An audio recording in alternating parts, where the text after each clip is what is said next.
मेरा मेरा सीधा साफ साफ ये है, होली का दिन है, जुम्मा साल में 52 बार आता है, होली साल में एक बार आती है। तो मुस्लिम समुदाय के लोगों के यदि किसी को लगता है भाई आपको होली के रंग से आपका धर्म भ्रष्ट हो जाएगा या जो भी है, तो वो उस दिन ना निकले, घर से ना निकले। और यदि निकले तो उसका इतना बड़ा दिल होना चाहिए, वो दिल होना चाहिए भाई सब एक जैसे हैं, रंग तो रंग है। আপনারা পাড়ায় পাড়ায় অঞ্চল অঞ্চলে এটা প্রচার করবেন। আমি কোনো কথা এই ব্যাপারে কোনো রকম কম্প্রোমাইজ করব না। এবং সবথেকে যেটা ইম্পর্টেন্ট যে শুক্রবারে জুম্মা নামাজের দিন কিন্তু আমাদের হোলির দিনটা পড়েছে।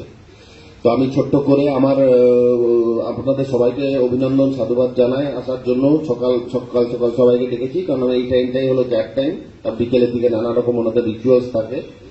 আমার সেকেন্ড অফিসার, প্রথমেই আমার সেকেন্ড অফিসার গোপাল আমাদের হোলি সম্বন্ধীয় যে সরকারি নির্দেশাবলী এবং ঈদ উল ফিতর রিলেটেড যেটা আইন শৃঙ্খলা সম্বন্ধীয় যেটা মেনটেন করতে সবাইকে আমরা অনুরোধ করব।